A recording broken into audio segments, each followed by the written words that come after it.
அதனாலதான் தேவன் நம்மை வைத்த அன்பை வெளிப்படுத்தினார். ஜெபத்தின் மேன்மை குறித்து நாம் பார்த்தோம். ஹல்லேலூயா.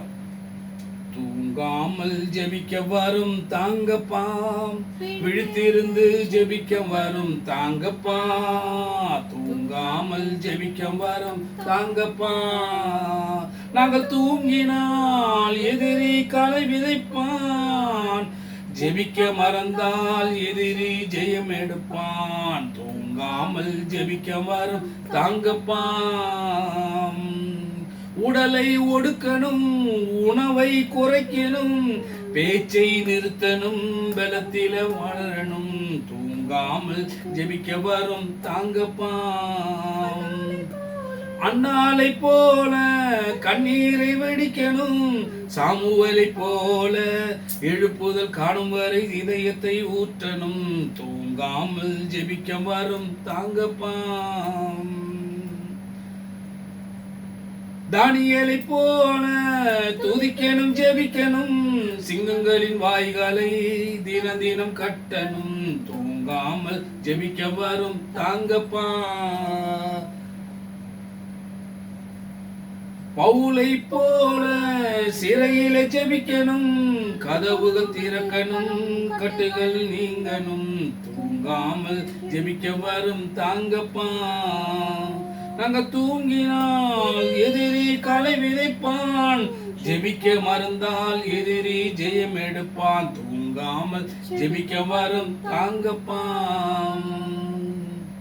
மோசையை போல மலை மேல் ஏறணும், கரங்களை விரிக்கணும், கதறணும் தேசத்திற்காய். மோசையை போல மலை மேல் ஏறணும், கரங்களை விரிக்கணும், கதறணும் தேசத்திற்காய். தூங்காமல் ஜெபிக்க வரும் தாங்கப்பா. நாங்க தூங்கினால் எதிரி களை விதைப்பான், ஜெபிக்க மறந்தால் எதிரி ஜெயம் எடுப்பான். தூங்காமல் ஜெபிக்க வரும் தாங்கப்பா. ஆமென், ஆமென், ஹல்லேலூயா. நாங்கள் விழித்திருக்கிறவர்களாய் காணப்பட வேண்டும். ஏனென்றால் உலகம் அழிவின் பாதையிலே போய் கொண்டிருக்கிறது நாங்கள் அறிகிறோம். உலகத்தில் தான் இருக்கிறோம், உபத்திரம் உண்டாகும்.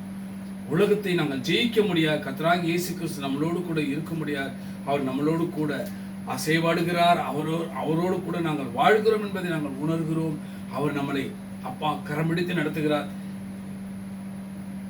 எல்லா சூழ்நிலைகளிலும் எங்களோடு கூட இருக்கிறார் என்பதை நாங்கள் உணர்கிறோம். ஏனால் இதுதான் ஜெபத்தின் மேன்மை. ஹல்லேலூயா. ஜெபம் என்பது தேவனோடு உறவாடுகிற காரியமாக இருக்கிறது. ஹல்லேலூயா, ஹல்லேலூயா.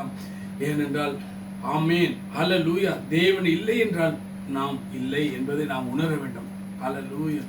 எப்படி ஆவி ஆத்மா சரீரம் ஆமாண்டவர் மூன்றில் ஒன்றாக இருக்கு, அப்படியே பிதாக்குவன் பரிசுத்த ஆவியானவர் மூன்றில் ஒன்றாக இருக்கிறார். ஹல்லேலூயா. நம்ம ஆத்மா நினைப்பதும் நம் சரீரம் நினைப்பதும் நம்ம ஆவி நினைப்பதும் வெவ்வேறாக இருக்கு, ஒன்றாக தான் இருக்கும். ஹல்லேலூயா. அப்படிதான் பிதாக்குவன் பரிசுத்த ஆவியான் ஒன்றாக செயல்படுகிறார்கள் என்பதை நாங்கள் அறிகிறோம். ஆகையால் பரிசுத்த ஆவியான நமக்கு துணை தேவை. பரிசுத்த ஆவி இல்லாமல் நம்மளால் ஒன்று செய்ய முடியாது. வருகிற காலங்களிலே பரிசுத்த ஆவியானவர் எவ்வளவு நமக்கு தேவை என்பதை நாங்கள் உணரப் போகிறோம். ஹல்லேலூயா, ஹல்லேலூயா. ஸ்தோத்திரம். ஓ நன்றி இயேசுவே, நன்றி ஆவியானவரே, நன்றி பிதாவே, உம்மை நன்றியோடு உம்மை ஸ்தோத்திரிக்கிறோம். ஹல்லேலூயா, ஹல்லேலூயா. விசுவாசத்தை குறித்து நாம் பார்த்தோம். அடுத்ததாக ஜெபத்தின் மேன்மையை குறித்து பார்த்திருக்கிறோம். அதற்கு அடுத்ததாக நாம் பரிசுத்த ஆவியை குறித்து நாம் பேச போகிறோம். ஹல்லேலூயா. ஏன்னா பரிசுத்த ஆவி நமக்குள் இருந்தால்தான் நாம் புதுபலன் அடைய முடியும். ஹல்லேலூயா. அதுதான் தேவன் சொன்னார், எனக்கு விரோதமாய் நீங்கள் முறுமுறுத்தால் உங்களுக்கு மன்னிப்பு, விரோதமாய் எதையாக நீங்கள் பேசிவிட்டாலும் மன்னிக்கப்படும். ஆனால் பரிசுத்த ஆவியானவருக்கு விரோதமாய் நீங்கள் சிந்தித்து விட்டாலோ முறுமுறுத்து விட்டாலோ எதையாவது நீங்கள் பேசிவிடாது உங்களுக்கு மன்னிக்கப்பட மாட்டாது என்று சொல்லுகிறார். அதனால் பரிசுத்த ஆவி நமக்கு எவ்வளவு முக்கியம் என்பதை நாங்கள் அறிகிறோம். பரிசுத்த ஆவியினால் தான் நாம் இதுவரைக்கும் ஆண்டவரே தேவ ஆவியா இருக்கிறார். ஹல்லேலூயா. தேவனுடைய ஆவி நம்ம மேல் இருக்கிறது என்பதை நாங்கள் உணர்ந்து கொண்டிருக்கிறோம். அதை குறித்து அடுத்த காலங்களில் நம்ம பார்ப்போம். ஹல்லேலூயா, ஸ்தோத்திரம். இப்பொழுது நாம் திருவிருந்து ஆராதனைக்கு நேராக கடந்து செல்வோம். ஹல்லேலூயா, ஹல்லேலூயா, ஹல்லேலூயா. ஸ்தோத்திரம், ஸ்தோத்திரம், ஸ்தோத்திரம், ஸ்தோத்திரம்.